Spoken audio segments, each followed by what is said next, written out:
this section, we'll be getting Svelte set up, we'll be installing our font, and installing Teachable Machines NPM packages. With all that being said, let's get started. So the first thing we're going to do is we're going to start our Svelte app, which is pretty easy to do. I'm going to go to Terminal, New Terminal. I'm going to go to the Svelte website, and they have this handy npx command. I copy that part, and because I'm already in the folder that I want, I'm going to do a dot, and that will just clone the project minus the git, and then I'm going to do npm install, and that'll install all the dependencies, and then I'm going to clear so we can see it a little better, and I'm going to install 2 dependencies that we'll need later on, which is this. I'm copying them, and I'll put these in the video. So we'll get those installed. Next thing we'll do is we'll go here and we'll go to source app, and we're just going to clean all this up. When I say clean up, I just basically mean delete.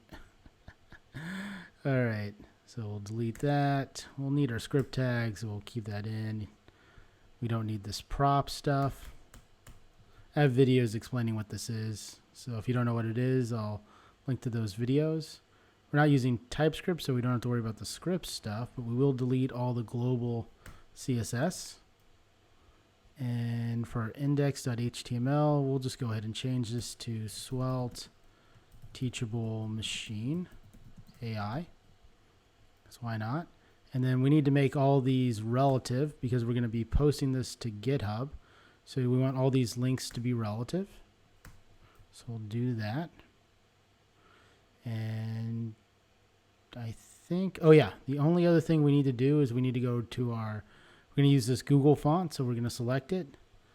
And let me see if I can get to it. I think I'm going to make this a little bit bigger so it'll be easier.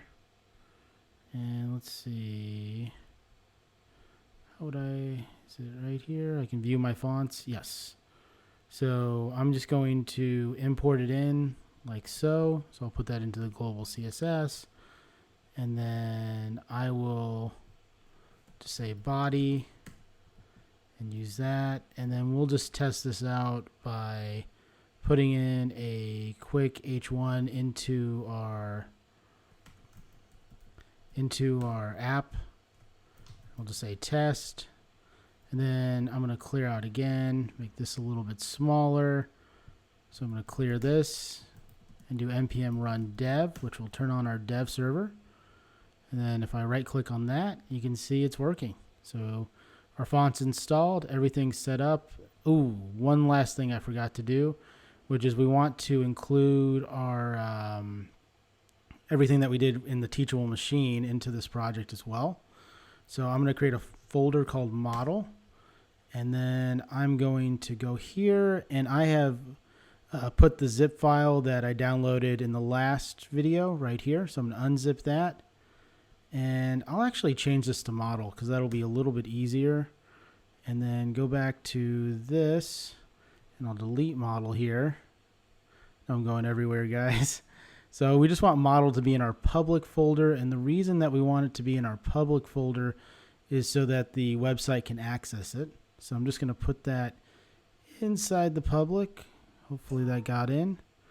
And now we have our model folder, and it has all this stuff in it, which is awesome.